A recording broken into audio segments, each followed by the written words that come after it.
Okay, good morning students. Now we will see the theorems on the probability.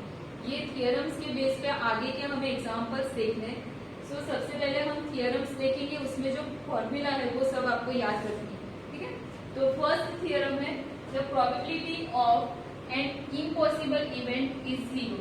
तो सबसे पहले impossible event क्या है, तो स्टार्टिंग में मैंने आपको सारी डेफिनेशन लिखवाई थी सैंपल स्पेस की, म्यूचुअली इवेंट की.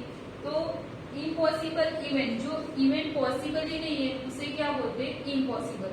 तो सपोज एग्जांपल 4 हम देखने जाए कि हमने कॉइन को टॉस किया, तो टॉसिंग ए कॉइन, राइट. तो आप जब कॉइन को टॉस करोगे तो उसका सैंपल स्पेस क्या होगा, एच एंड टी. तो या तो आपको एक बार में एच मिलेगा या तो एक बार में टेन मिलेगा.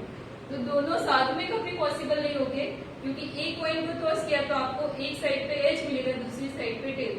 बट एच एंड टी दोनों साथ में आ सकते नहीं आ सकते.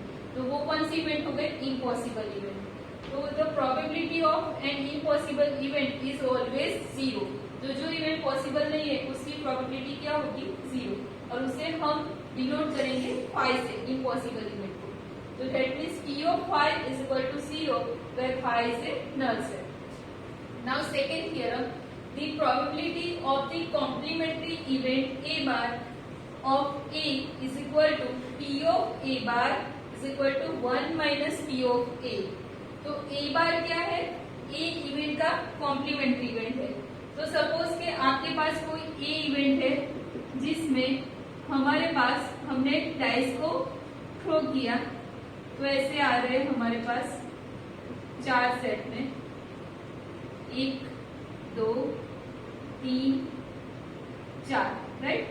तो ए का कॉम्प्लीमेंट्री इवेंट क्या हुआ, ए बार में आएंगे डाइस पे 5 और 6, और ये दोनों को जब आप मिला लोगे, मीन्स ये ए एंड ए बार का यूनियन लोगे, तो आपको आपका ओरिजिनल वाला सैंपल स्पेस वापस मिल जाएगा.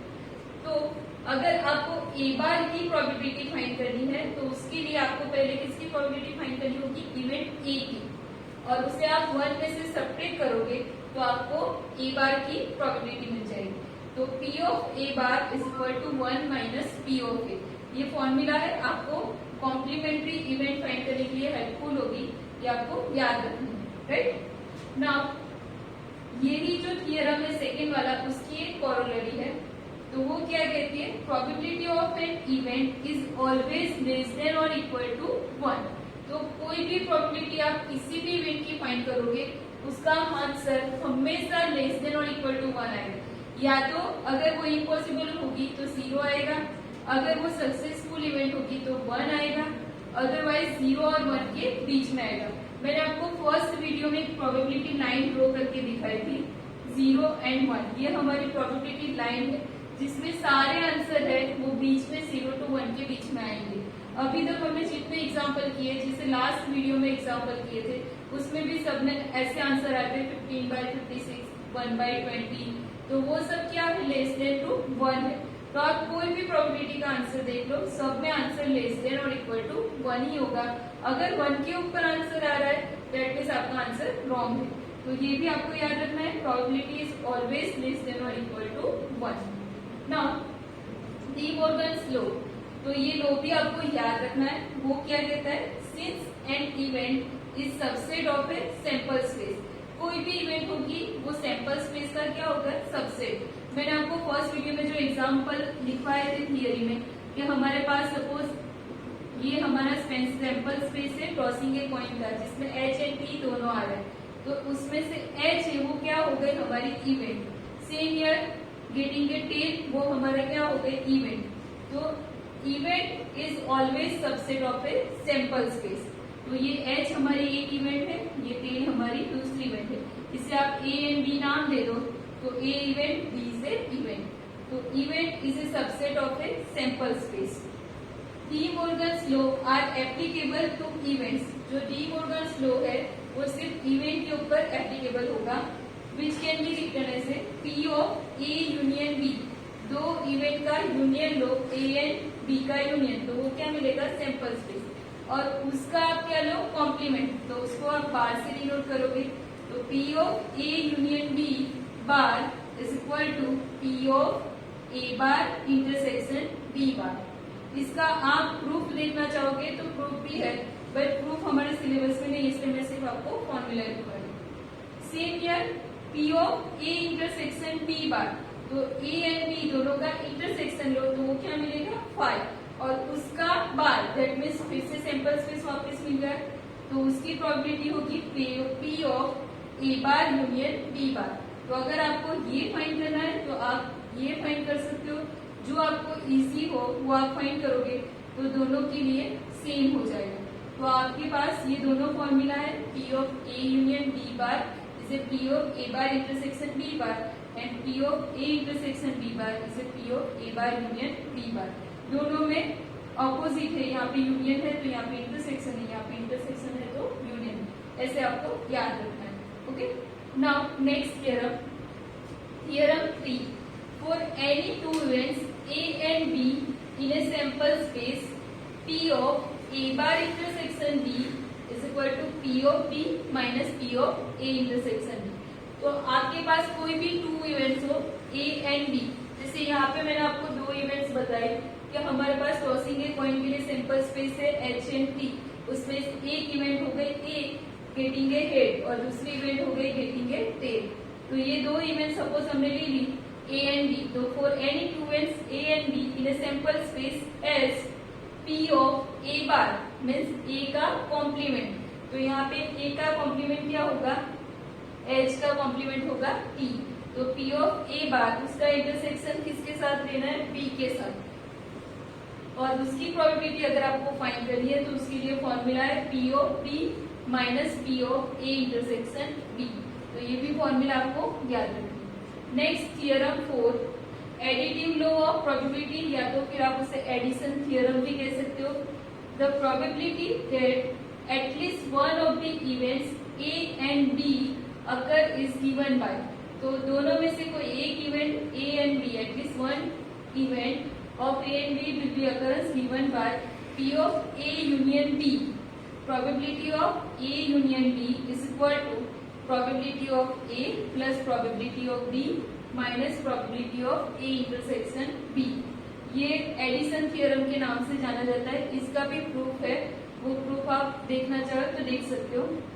नाउ ये जो थियरम 4 है एडिशन थियरम, उसके बेस पे और भी कुछ फॉर्मूला है जिसे मैंने रिमार्क्स में लिखा है।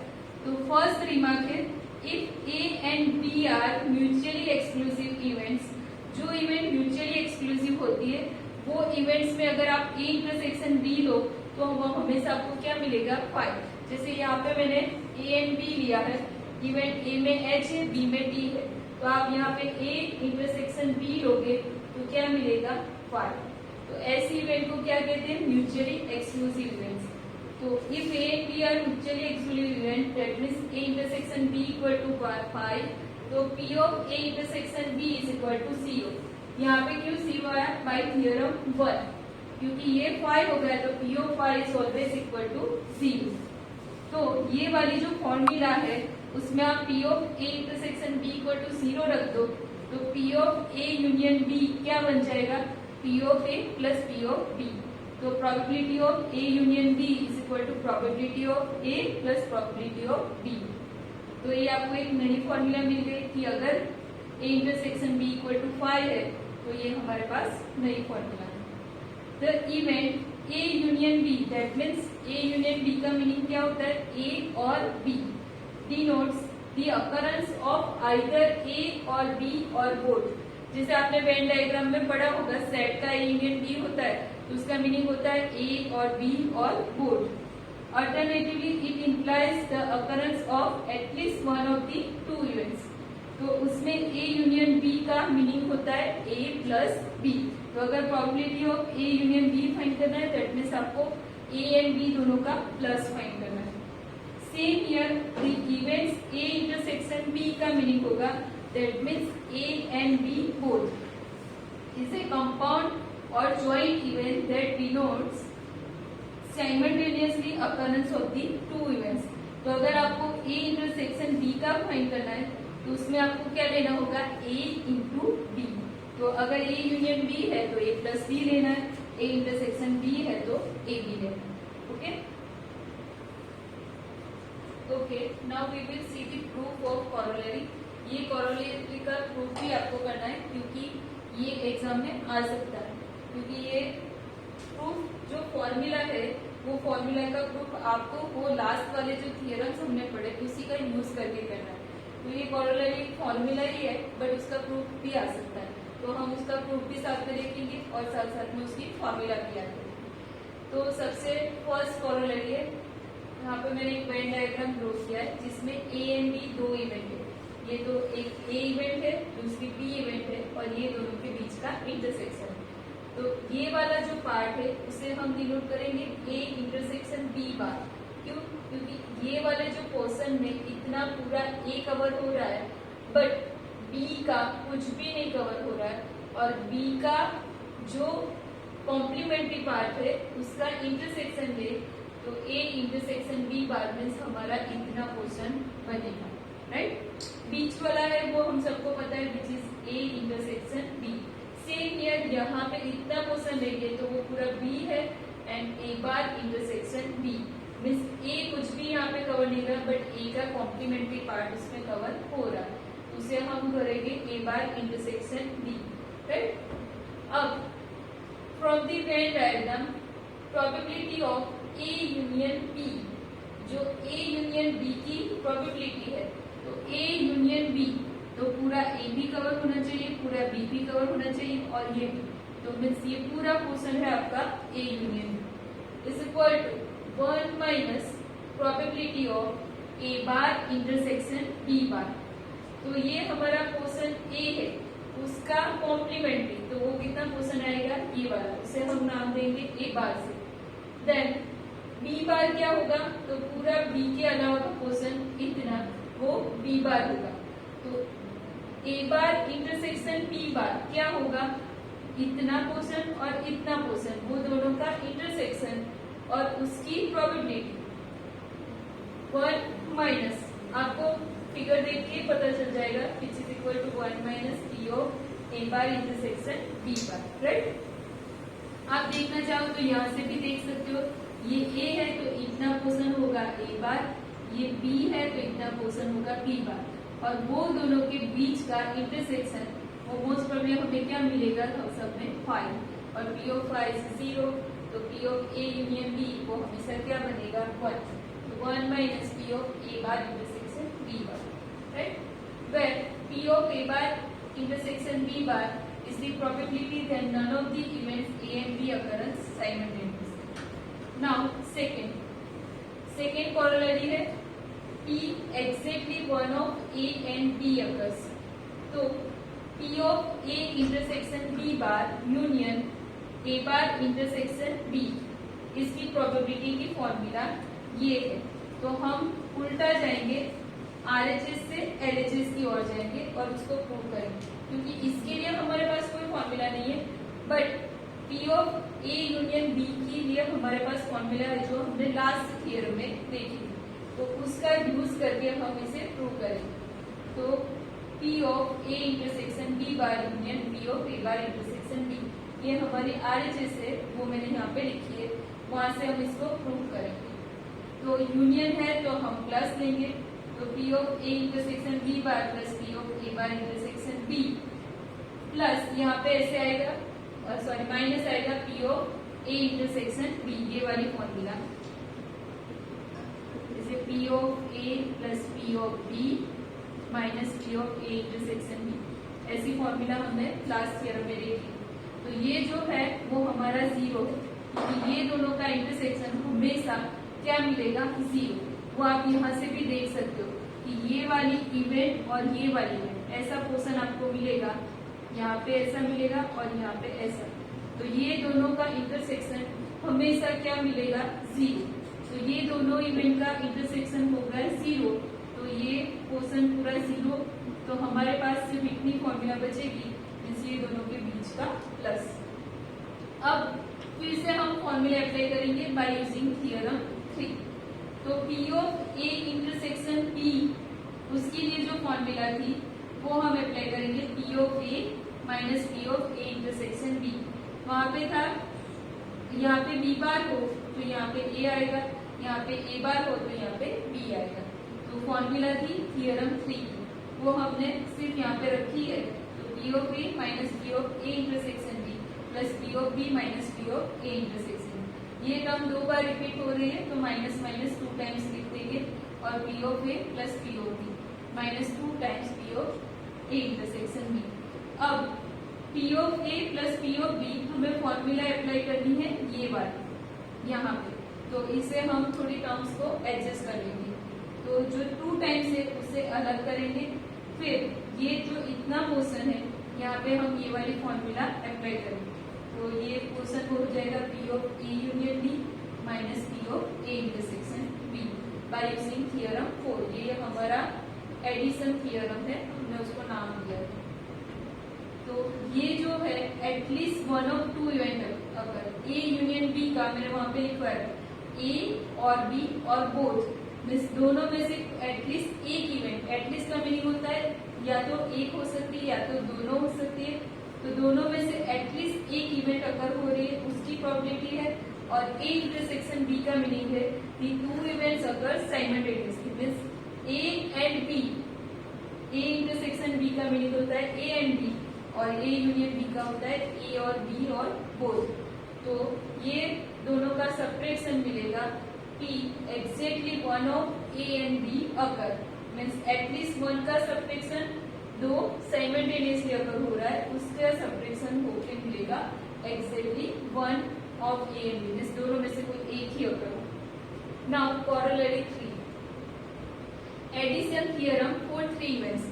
जो हमने लास्ट में थियरम 4 देखा उसका नाम था एडिशन थियरम, जिसमें सिर्फ 2 ही इवेंट थी और वो थियरम था ये वाला P of A union B is equal to P of A plus P of B minus P of A intersection. But अगर हमारे पास 3 इवेंट हो तो ए बी एंड सी, तो उसके लिए क्या करना है, तो P of A union B union C की फॉर्मूला हमें फाइंड करनी है। तो सबसे पहले हम क्या करेंगे, P of A union B union C, ये बी यूनियन सी को एक ब्रैकेट में ले लेते ताकि हम ये वाली फॉर्मूला वहां पे अप्लाई कर सकें। तो ये आपकी एक इवेंट है और ये आपकी दूसरी इवेंट। अब ऐसा कंसीडर करके हम थियरम 4 वाली एडिशन थियरम वाली फॉर्मूला अप्लाई करेंगे। तो ये होगा P of A plus P of B की जगह आएगा P of B union C minus P of A intersection B की जगह आएगा P of A intersection B union C, right. अब P of A plus P of B union C minus, अब यहाँ पे हम थियरम्स अप्लाई करेंगे A intersection B union A intersection C, right. इसको अलग करना हो तो ये आपने पढ़ा होगा जब सेट थियरी पढ़ी होगी तब, A intersection B union C है तो उसको आप अलग करते हो तो उसे A intersection B union A intersection C ऐसे लिखते हैं। Now P of A union B union C, ये है पी ऑफ ए। यहाँ पे बी इंटरसेक्शन सी क्या होगा, क्योंकि दोनों म्यूचुअली एक्सक्लूसिव इवेंट है। यहाँ पे एडिशन थियरम में पहले ही स्टेप में लिखा था कि A and B are mutually exclusive है, तो यहाँ पे 3 है तो तीनों म्यूचुअली एक्सक्लूसिव है। तो बी इंटरसेक्शन सी क्या होगा, सी। तो P of A plus P of B plus P of C, ऐसे बी यूनियन सी को हम लिखेंगे P of B plus P of C. यहाँ पे माइनस आएगा P of B intersection C minus P of A intersection B minus P of A intersection C. Union है तो दोनों के बीच में प्लस होगा और प्लस आगे माइनस साइन है तो माइनस हो जाएगा। ये अगेन हम यहाँ पे थियरम अप्लाई करें ए यूनियन बी वाला, तो ये आपका ए है और ये आपका बी, और वो थियरम प्लस के साथ ही अप्लाई हो रहा है बट आगे माइनस साइन है तो ये इतना आएगा P of A P of B plus P of A intersection B. Minus already है तो ये माइनस माइनस प्लस हो जाएगा, आगे माइनस साइन है और यहाँ पे वो थियरम अप्लाई होगा तो P of B plus P of C minus P of B intersection C. Applying theorem 4 on second and third में, राइट। तो ये आपको फॉर्मूला मिली एडिशन थियरम में 3 इवेंट की। अब यही फॉर्मूला से आप फाइंड कर सकते हो P of A union B union C means अगर आपकी इवेंट कॉम्प्लीमेंट्री इवेंट है तो वहां पे मैंने स्टार्टिंग में थियरम 1 में से फॉर्मूला लिखवाई थी 1 minus P of A, P of A bar is 1 minus P of A. दोनों एक दूसरे की ओर आप लिख सकते हो, P of A equal to 1 minus P of A bar भी लिख सकते हो। तो वहीं से ये फॉर्मूला आएगी 1 of A union B union C is equal to 1 minus P of A bar intersection B bar intersection C bar. और if A B and C are mutually exclusive तो ये सब क्या हो जाएगी इंटरसेक्शन 0। तो मैंने आपको यहाँ पे समझाया कि अगर वो म्यूचुअली एक्सक्लूसिव इवेंट है, ऐसा लिखा है इस थियरम के स्टार्टिंग में, तो आपके इंटरसेक्शन सारे क्या हो जाएंगे 0। तो P of A union B union C is equal to P of A plus P of B plus P of C, right. Now next corollary 4, the probability of occurrence of at least 2 of the 3 events is given by। तो 3 event में से सिर्फ 2 की at least 2 means minimum 2 at least अगर हो रही है तो उसके लिए क्या होगी प्रोबेबिलिटी। तो at least 2 means P of A intersection B union B intersection C union A intersection C, इसकी प्रोबेबिलिटी की फॉर्मूला हम फाइंड करेंगे। तो पहले सब में बीच में यूनियन साइन है, तो फॉर्मूला हम कौन सी अप्लाई करेंगे, corollary 3 वाली। ये फॉर्मूला के हिसाब से ये हमारा ए है, ये बी है और ये सी है, ऐसा कंसीडर करके सेम फॉर्मूला सिर्फ अप्लाई कर दो तो आपको नीचे वाली फॉर्मूला मिल जाएगी। तो ये होगा पी ऑफ ए की जगह P of A intersection B, P of B की जगह होगा P of B intersection C plus P of A intersection C minus 3 times P of A intersection B intersection C. ये मैंने directly 3 times लिख दिया। आप ये फॉर्मूला अप्लाई करोगे तो आपको एक बार minus A intersection B intersection C मिलेगा, दूसरी बार मिलेगा, तीसरी बार मिलेगा, बट मैंने तीनों का मर्ज करके एक साथ में लिख दिया है। प्लस लास्ट में आएगी P of A intersection B intersection C. तो यहाँ से आप ये -3 + 1 करोगे तो लास्ट में -2 आ जाएगा। तो फॉर्मूला हो जाएगी P of A intersection B plus P of B intersection C plus P of A intersection C -2 times P of A intersection B intersection C. तो ये corollary 4। Okay, now see the corollary 5. The probability of occurrence of exactly 2 of 3 events is given by, means exactly 2 of 3 events। तो 3 events में से 2 event की occurrence की probability कैसे find करनी है, तो given by p of a intersection b intersection c बार। तो तीनों का इंटरसेक्शन लेना है और उसमें किसी एक पे आपको कॉम्प्लीमेंट्री लगाना है। तो a intersection b intersection c bar union, means ये दोनों एग्जिस्ट हो रही है 3 में से, यहाँ पे यूनियन ले रहे हैं उसमें से ये दोनों एग्जिस्ट हो रही है और b साइलेंट है। तो a intersection b bar intersection c, same union of यहाँ पे b एंड c एग्जिस्ट हो रही है और a साइलेंट, तो a bar intersection b intersection c, right, is equal to, और यहाँ पे हम फॉर्मूला लगाएंगे लास्ट corollary की एडिशन थियरम फॉर 3 इवेंट्स। तो ये हमारे फर्स्ट इवेंट है, ये सेकेंड है और ये थर्ड, यूजिंग corollary 2। तो P of A intersection B union P of B intersection C union P of A intersection C minus P of A intersection B intersection C। पहले हम corollary 2 ले रहे हैं, कौन सी वाली, जो हमारे पास कॉम्प्लीमेंट्री इवेंट्स के लिए थी, तो पहले वो हमने अप्लाई की। अब वहां पे corollary 4 अप्लाई कर रहे हैं for the addition of 3 events.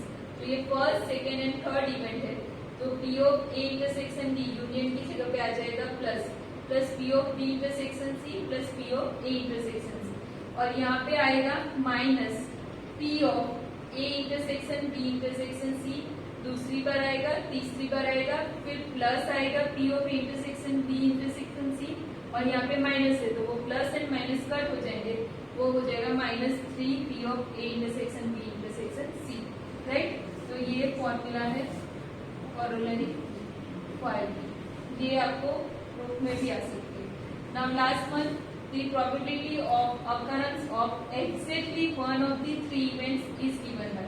तो अब 3 में से सिर्फ exactly 1 अगर हो रही है, लास्ट में क्या था, probability of occurrence of exactly 2 out of 3, यहाँ पे exactly 1 out of 3। तो अब यहाँ पे सिर्फ एक इवेंट पे बार आ रहा था, यहाँ पे 2 इवेंट पे बार लेना है, तो P of A intersection B bar intersection C बार, जैसे यहाँ पे हमने C बार पे लिया था, यहाँ पे दोनों पे लिया B bar and C bar, union A bar intersection B intersection C bar, A bar and C बार पे union A bar intersection B bar intersection C, right.